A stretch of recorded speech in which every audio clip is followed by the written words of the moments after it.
Greetings viewers, if you click the video link, you're here to listen to me talk about the Tavor, so let's jump right into it. So this one I have right here in front of me, I personally own. So it does have several different variations and configurations that you can get this thing in, and it is also convertible after the fact. So if you buy it, you're not just simply locked into that one variant. You can see this one is in OD green. They also come in black and tan, as well as in a 16.5-inch barreled 5.56 version. You can get a 16.5-inch barreled 9mm and a 16.5-inch 300 blackout. So it is also convertible to left hand as well, which is nice. So if you're a left-handed shooter, you don't have to worry about getting slapped in the face with brass, especially considering your face is going to be right next to the ejection port on whichever side it is that you're having it spit out from. If you already own a right-handed Tavor, you'll have to buy the conversion kit, which would include a barrel and a matched left-handed bolt. The price of the conversion kits for any of the previously mentioned barrel lengths or calibers is going to be probably in the ballpark of maybe a brand new weapon in such similar length and caliber. However, if you are a fan of the Tavor and you just want to have one weapon and some parts you can swap out, again, for example, converting it to 9mm so you can practice at the range a little cheaper, maybe have a less skilled shooter use it so that there's less recoil or noise coming out of it that's scaring them, then that can also be helpful as well. So this weapon does utilize a long stroke gas piston that is not adjustable. I know a lot of gas piston weapons, especially like the SIG or the SCAR, may have a switch on it where you can flip it to a suppressed or an unsuppressed version. Unfortunately, this does not have that. Now, why is that significant? Well, if you intend on putting a suppressor on it, it's important to note that this weapon has a pretty volatile gas system, and that's just for reliability. So if you already own suppressors that have baffles in them, those unfortunately create a lot of back pressure, which it's already got enough of its own back pressure that's pretty high, and you add more on top of it, you can start causing damage to your weapon. So you'll need to use what's called a flow-through suppressor. And basically it just has some helical coils and things inside that aren't necessarily baffles, and instead of directing all the gas backwards, it actually kind of projects it forward.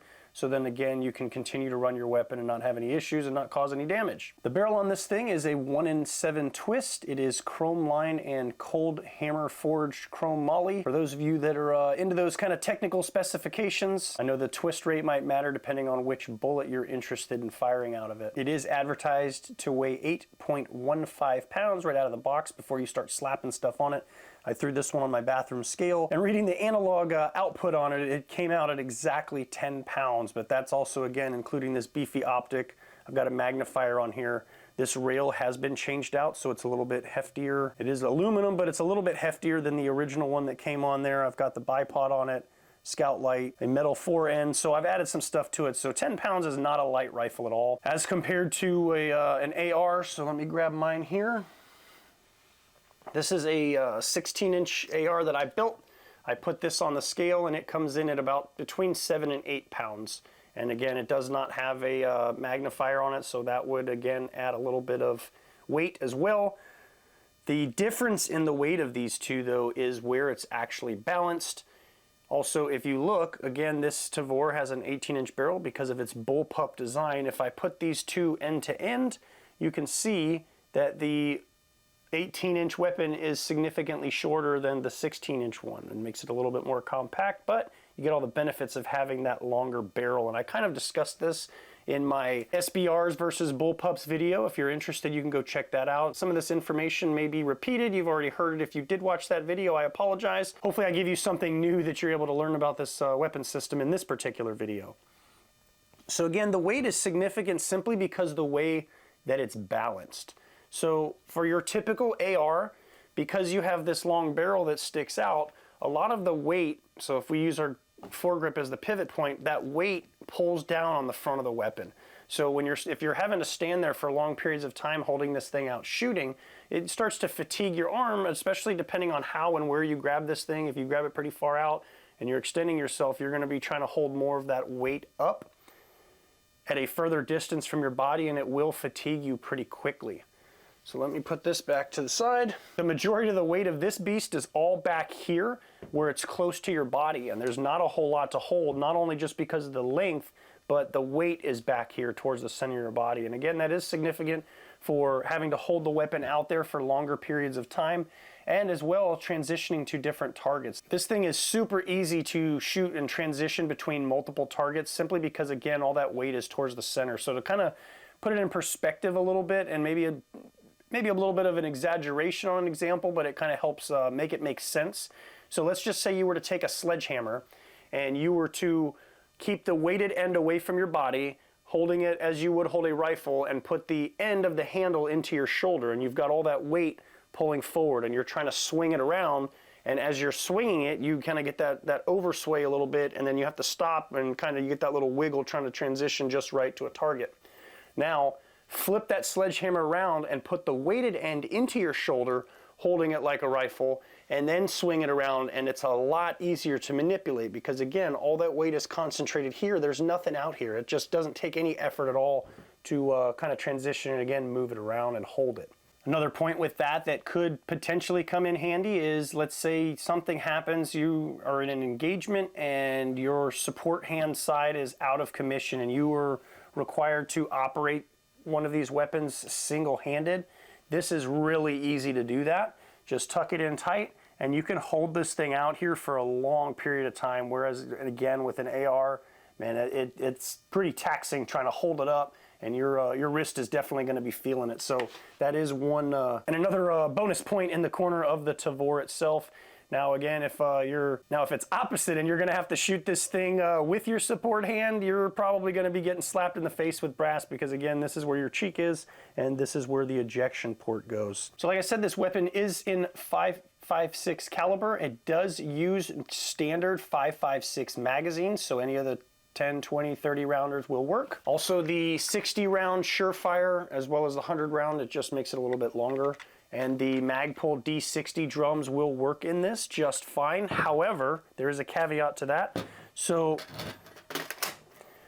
when I put the Surefire magazine in here and I hold the weapon normally, that does not interfere with my strong side forearm here as it protrudes down from the weapon. It still functions just normally like a regular, like a low capacity 30 round magazine would.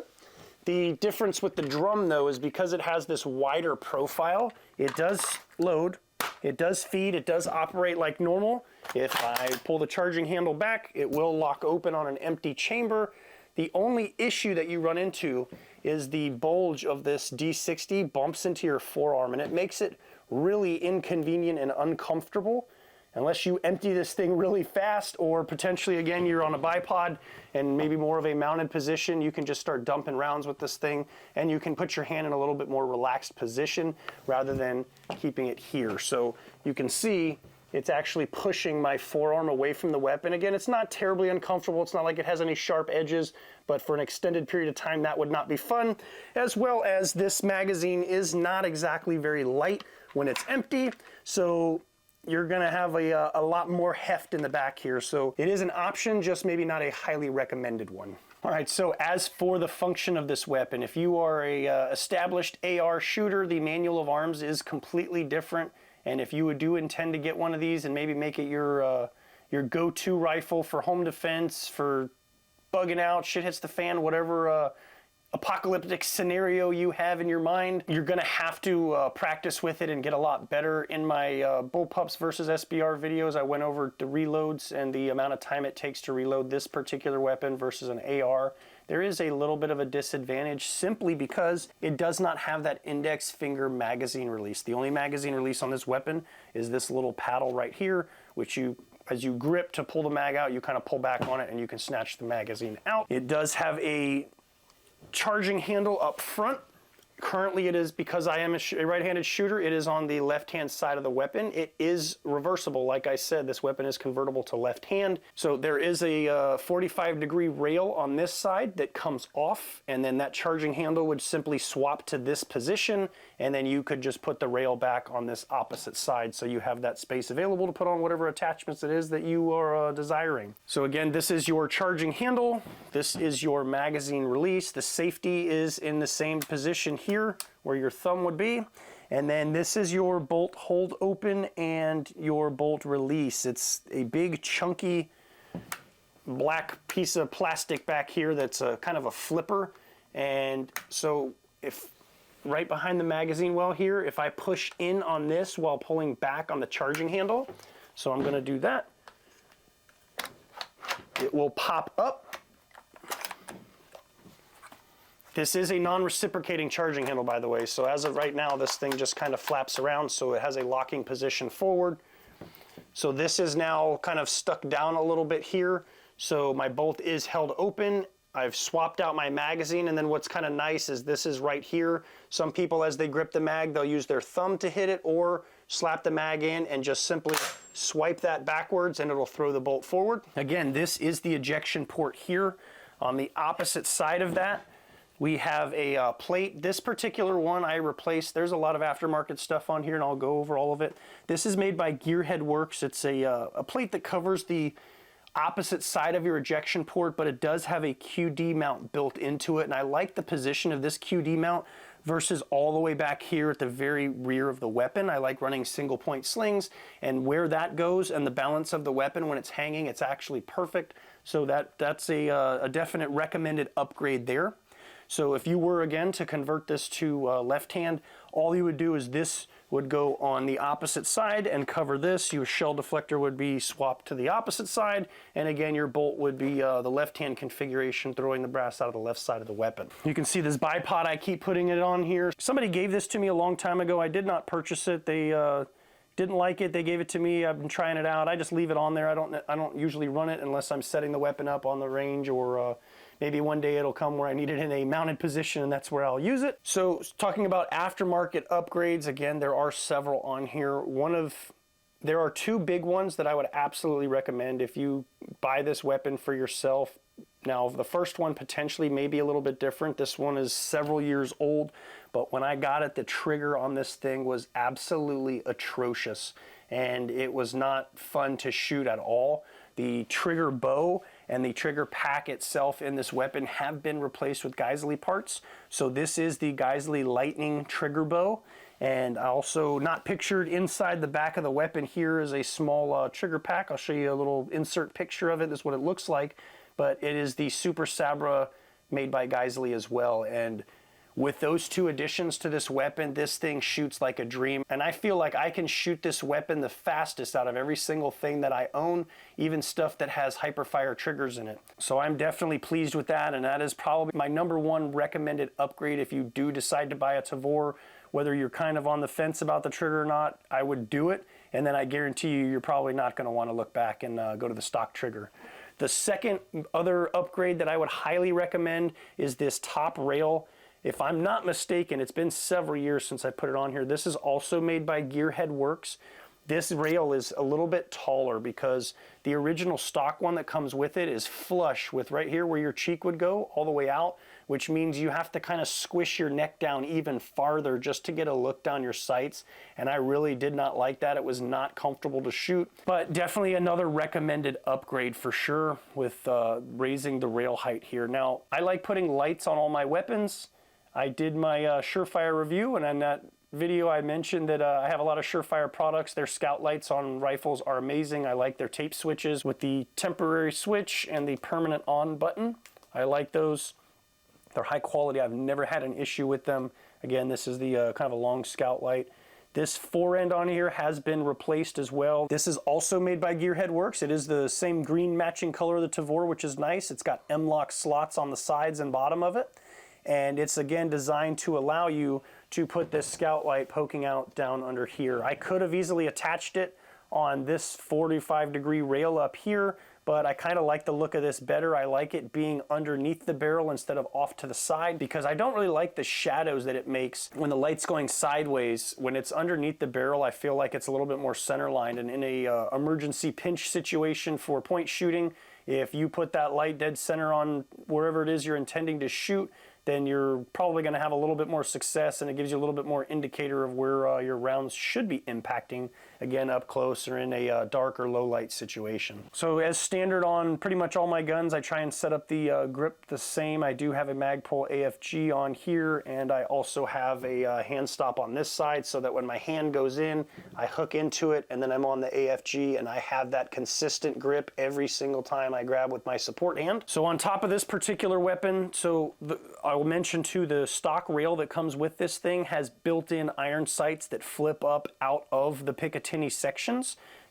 So those are not part of this upgraded rail system. I do just have some Magpul M-Bus sights. These are the first generation, so you can tell how old this is. I got these when I bought it and put that rail on there. This is a Trijicon SRS. This has the solar panel on top and utilizes a single AA battery when it's not sucking up power from the sun. And this is just an EOTech magnifier on here that happens to work just fine with it. Being that this weapon does have an 18-inch barrel, I just wanted that extra ability for some more magnified range. So most DMRs are usually in the 18-inch barrel range, so maybe not. Another good option to have on this might be an LPVO if you've got that kind of money and you want to throw one of those on there so you have that up close advantage with the little bit more extended range, whatever your preferred magnification is. This 3x magnifier works great for anything I've ever needed this for. I haven't had any issues with it. The safety selector that is on here on this side is an aluminum one that I replaced from the stock plastic one. I didn't like the feel of it. Also, it did have another lever that would go on the other side to make it ambidextrous, but for some reason the way that it rotated when it fell, I did not like the way that it was hitting my hand while shooting because it was then interfering with my trigger finger. So I opted to not put it on this side, and I just have the right hand side one. Typically whenever I shoot an AR left-handed, for whatever reason I just keep my thumb on the left side of the weapon anyway. Even with my support hand as the strong hand shooting, I will still simply just, instead of reaching my grip around to this side, I will always just leave my thumb on this side, and it works just fine. And I've done it enough that my muscle memory doesn't make it an issue, and I'm flailing around trying to find it on this side, and it's not working. So I do intend to make a second video, much like I have for my other weapon systems so far, and the ones that I'm going to continue to do in the future. I'm going to break this thing down completely as far as taking it down for just maintenance and general cleaning, and then we'll go a little bit further. I do have the tool to remove this barrel.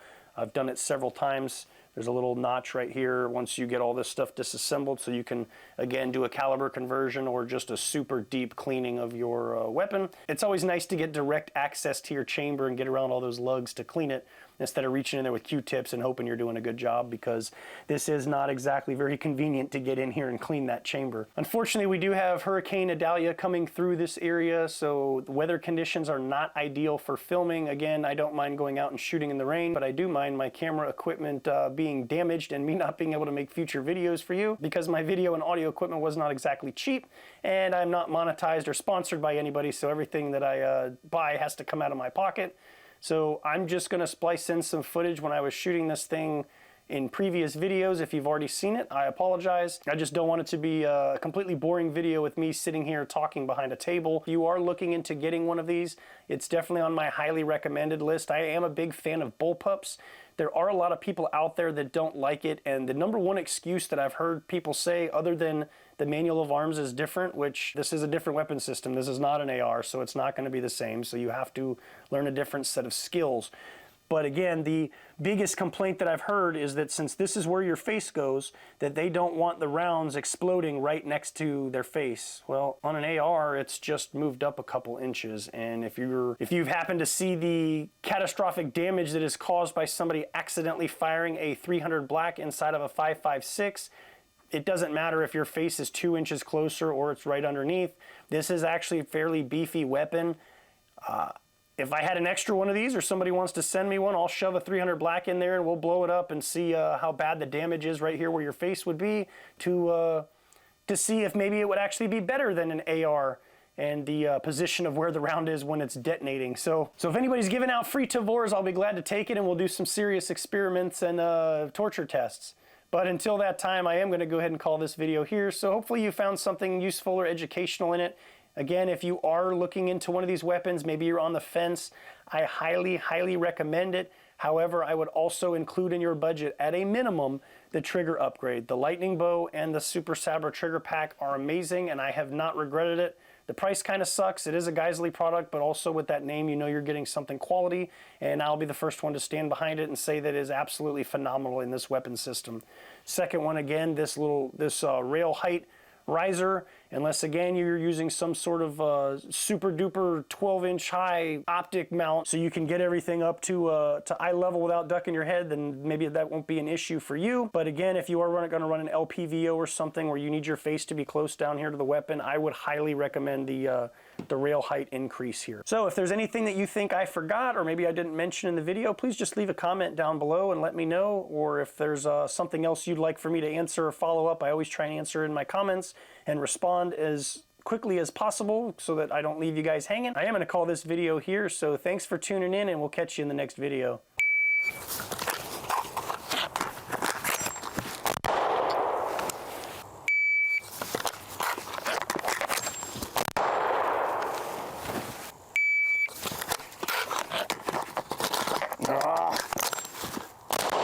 That was horrible.